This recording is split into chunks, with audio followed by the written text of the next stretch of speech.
we actually give a fuck about a rat bitch working for you? Hey, this a bitch. Nigga used you to get to me.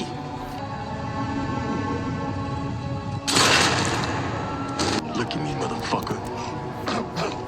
Did you shoot my fucking brother? I love you. What's happening, BMF fans? I told you guys not to listen to the country myth, the hoodisms, that this story can go where they want to go. We've already seen 2 people die. We got 2 birds killed in 1 stone. We had Crazy Bird, which is Lamar.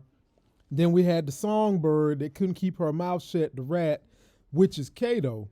But more importantly, people, what you should learn from this is no matter any time it's a fictionalized story, it can be based on the real truth. They can take these stories and go anywhere they want. Right now, our boy Meech has a death on his hands. Our boy B-Mick has several deaths on his hands. And we know to this day that the real Lamar and the real Kato are alive. But that doesn't take away from how good this story was, and we're going to break it down right now. Finding me for the first time, please subscribe to the channel. Be sure to turn on notifications so when I drop videos, you all get them. Also, follow the Life Gains Financial channel. I just did a video on how to pick out the perfect dividend stock that can continue to pay you. You can pass it down to your kids. Go check out Life Gains Financial channel. And anytime you want to coerce with me, talk to me, it's easier to communicate with me on IG. I got one more thing I want to show you guys before we get into this thing, and then we'll make this review happen. Great, great ending. That's exactly what I need to hear. Carl will get you started. Thanks. There's no limit to where this partnership can go, provided you continue to value the terms of our agreement.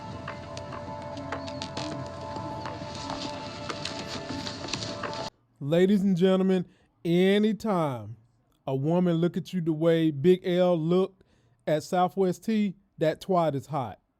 That thing is leaking. It's hot and leaking. Special delivery on Monday. Next season, he will be putting the fire out in them draws because she trying to tell him.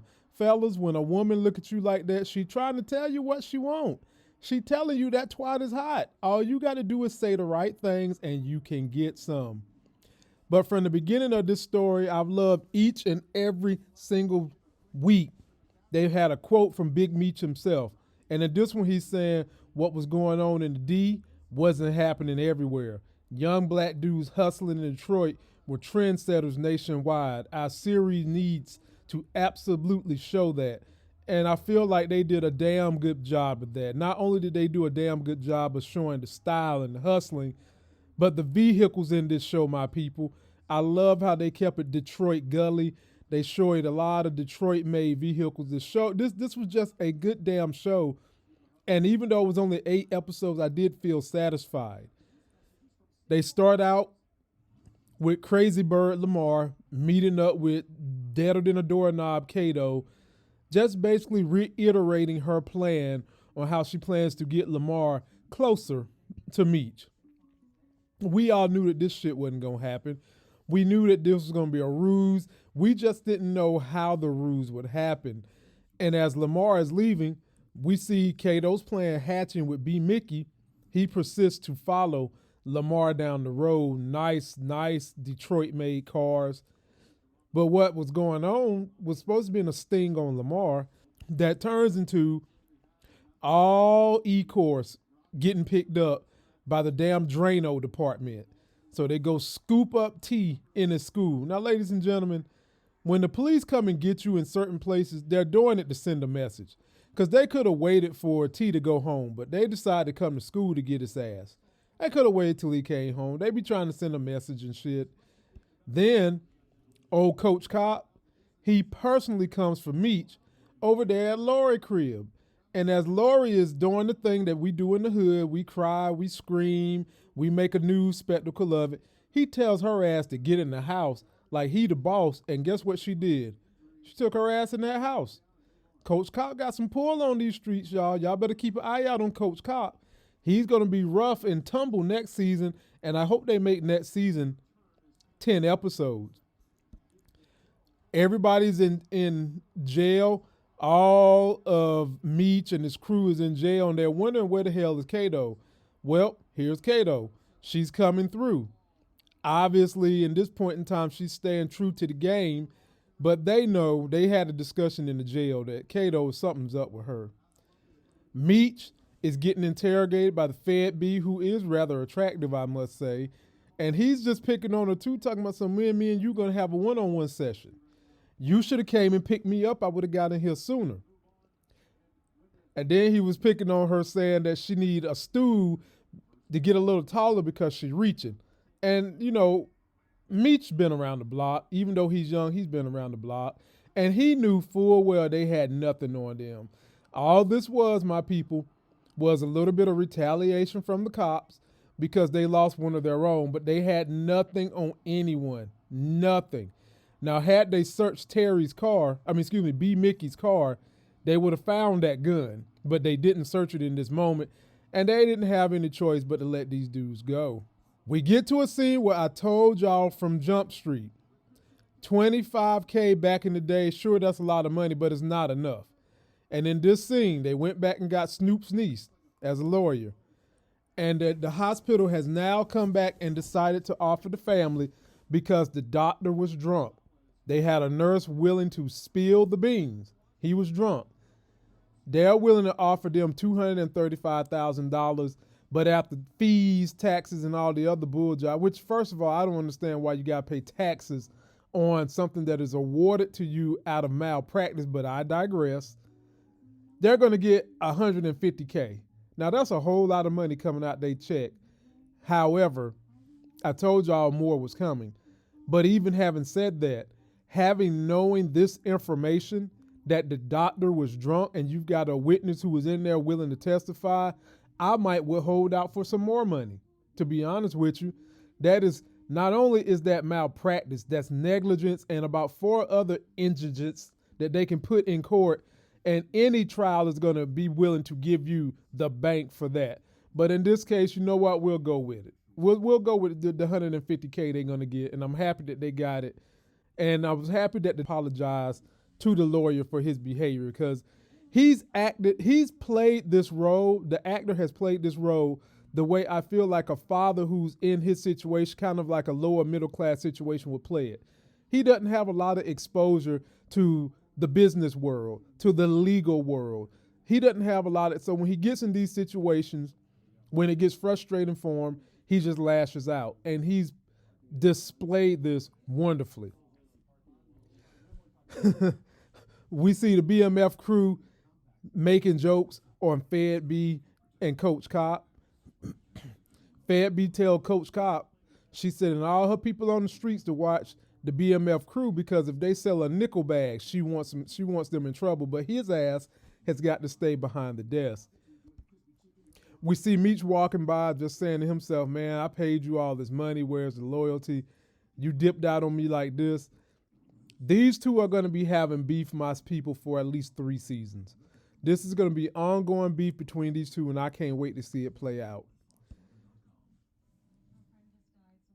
Kato and Meech meet up, and they have a discussion about her dad. And in this scene, she straight lies to Meech about what gang her dad was hanging with. And that's going to wind up coming back to bite her in the butt because this is the icing on the cake where Meech realized you can't trust this girl. You can't trust her. Just more and more lies.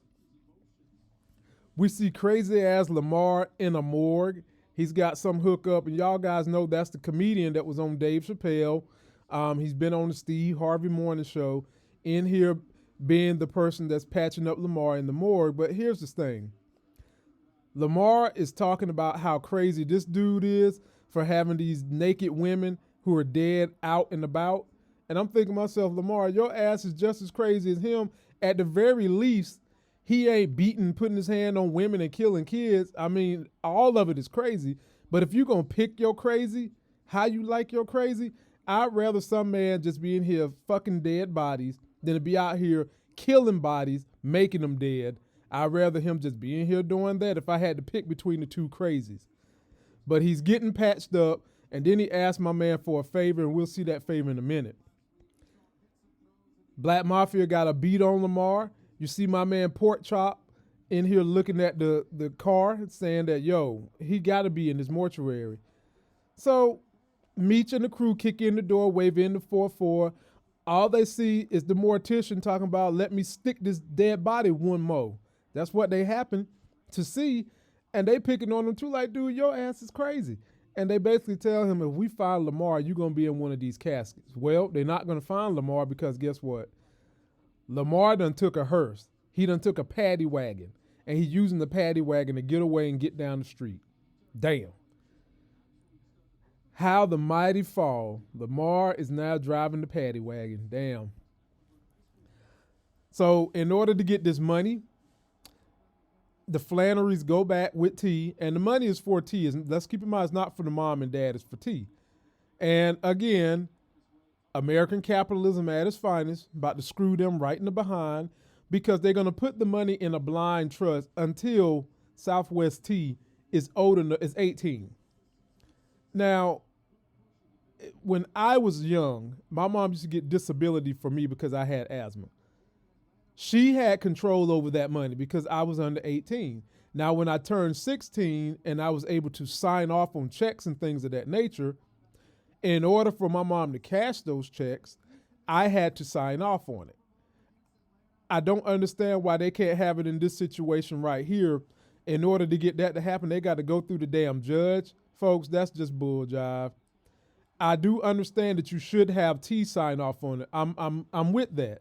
But the fact that this family who's basically been living in poverty can't get their hands on this money, that's just bull jive unless you go through the lawyer.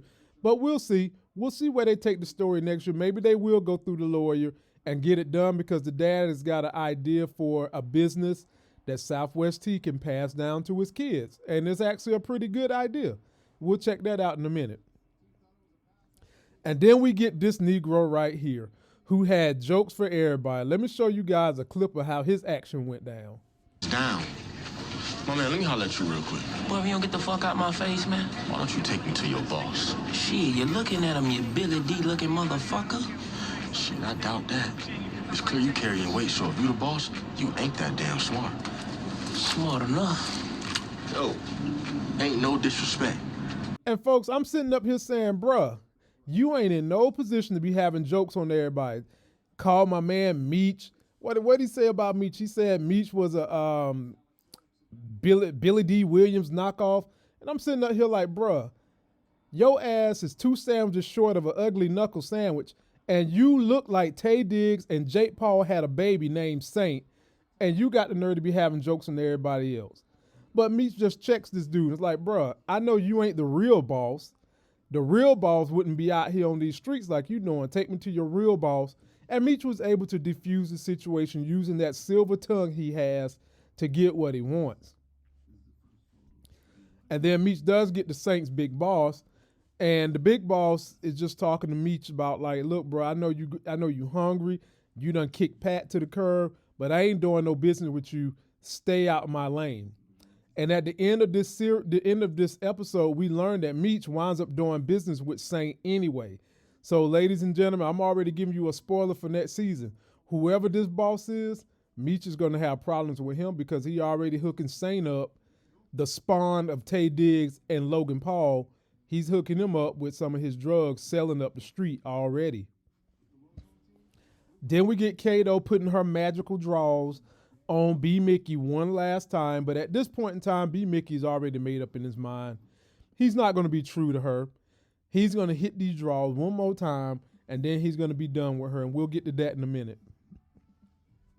We see the home of the gentleman with the driving limousine service, and we see Daddy Flannery outside with Southwest T just explaining to him the kind of money this dude is making. And for some of y'all who's saying $600 a week ain't nothing, $125K a year ain't nothing, I just want you to keep this in mind. During the 80s, I mean, damn near that was like $500,000 a year almost in the 80s. Inflation was pretty low during the time of this show.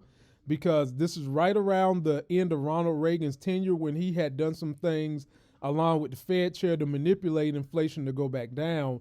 So this $125 a year was real money. Dude was making $85 a day off his service. And if you add one more car to that, that puts you in the black quick. And Southwest T, I really believe, soaked this up and decided from the speech given by the dad, I do want to leave a legit service to my kid, legit legacy to my kid. And we're going to get more of this story next year. Then we got my man. This was a very telling story right here. We've got B. Mickey and Meech having a discussion at the chop shop. And this is where Meech tested B. Mickey's loyalty. And B. Mickey came clean about Kato. But here's the thing. Meech already knew, because when he had a meeting with the boss, that's when he learned Kato lied to him about her dad's association. So he already knew Kato was working with Lamar. And in this instant, the only thing B. Mickey did was show his loyalty. And Meech told B. Mickey, if you wouldn't have came clean, basically, I was going to off your ass. But B. Mickey came clean. And then we get to the scene that I started this whole video off with. Lamar done grabbed Kato to hold her ass hostage. And this is when Meech steps in, puts that gun in Lamar's face, takes his ass out himself. He takes out the devil. He takes out the crazy bird. And along the way, he asked him, did you kill my brother? And of course, we're not going to get no answer, because in real life, to this day, the killer has still not been found. But that's not the only bird that got killed. The songbird got killed herself too, talking about Kato. B. Mickey killed his love, and Kato tried one more time to use the powers of her panty drawers. But you know what? M.O.B., money over bitches. B. Mickey came through, stayed loyal to his boy, and took out the love of his life. He was in love with this girl, man. She put that thing on him. That twat must have been as honey, like Kato said, because she put it on him. But you know, at the end of the day, if he loved her that much, he wouldn't have killed her. So I can't even say that.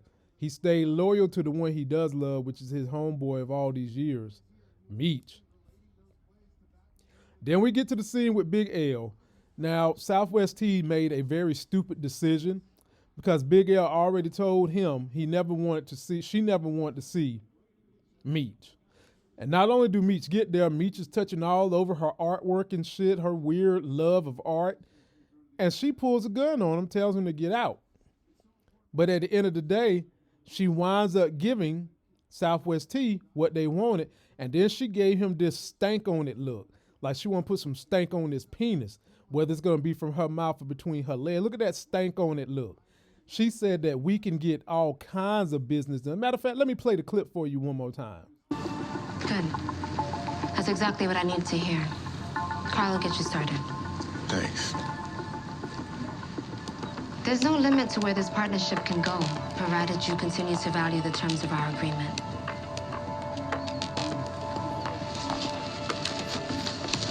Fellas, hot twat. When a woman look at you like that and say such words, she's telling you, step to her with the right words in the right setting, and the draws is yours. And we've already done said this on my live stream. If y'all missing my live stream, we go live Monday, Tuesday, and Friday night at 9 p.m. Eastern time. And we go hard on that live show. We take your questions and all that. We've been said, Big L and Southwest T is going to get into a relationship. And she just told him, look, you can have this artwork. You can get that stuff that come out your penis all over my body to be art. And it's going to happen. Oh boy, Mr. Lover Man, B. Mickey, done cut his damn hair. He's so much in love. Riding down the highway, reminiscing about all the things and all the feelings he had for Kato. And then he gets pulled over by Coach Cop, who slams him up against the car, takes him into jail because he's got some questions for him. He got a hard on for Meech, and he's going to use your boy B. Mickey to get him. And something that we've been hypothesizing for about 4 episodes with B. Mickey came true this episode. LaWanda, who was a little hottie, put the screws on Terry and gave Terry the ultimatum. He didn't give her an answer. And she's like, you know what? Well, damn you. My answer is I'm leaving now. And I really enjoyed the dad in this thing. The dad has been very polarizing. Sometimes you love him, sometimes you hate him.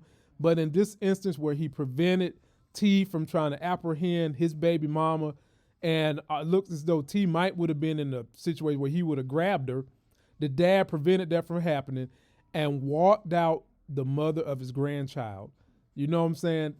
That is real. That is real acting. That is real life. And I appreciate Mr. Hornsby for his portrayal of the Flannery father. He's done a hell of a job and really enjoyed that scene. And then Coach Cop is putting the hammer down. Get your hammers out, people, on B. Mickey. He's telling B. Mickey, look, I got your gun, bro. And we been said, me, Miss K, everybody on my show, we been said that this is the same gun that killed J Mo.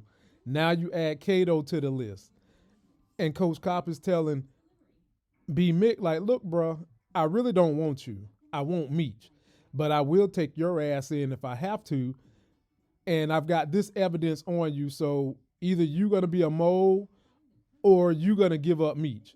Now, ladies and gentlemen, in real life, B. Mickey ain't give up nobody. But you've already seen what I've been telling y'all who try to tell me I ain't know what the hell I'm talking about.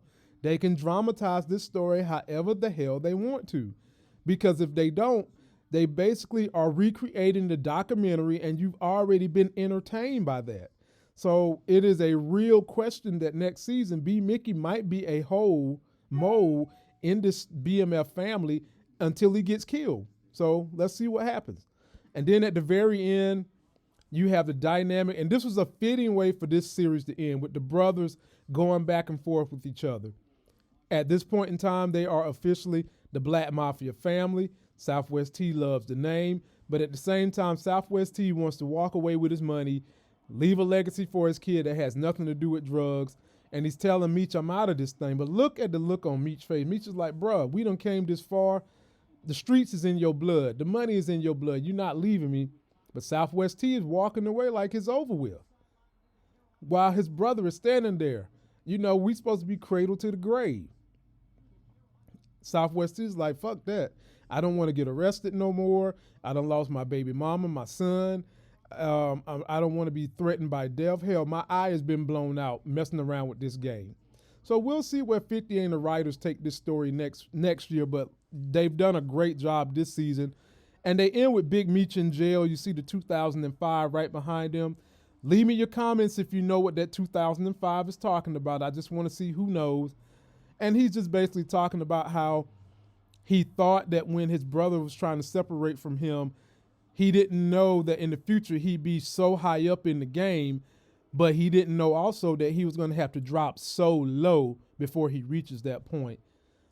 Ladies and gentlemen, this has been one of 50's best hits, equally as good as the first version of Power, and in some cases better.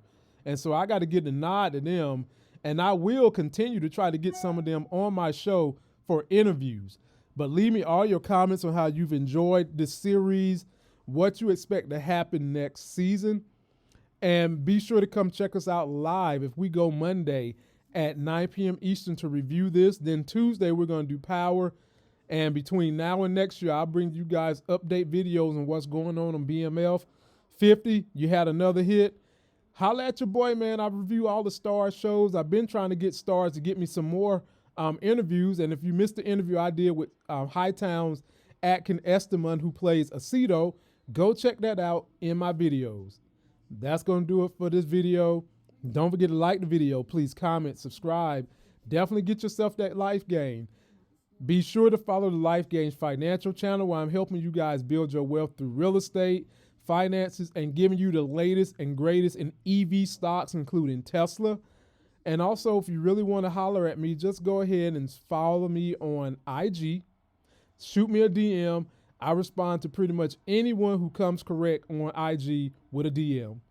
Till that next sexy as hell video, I'll see you.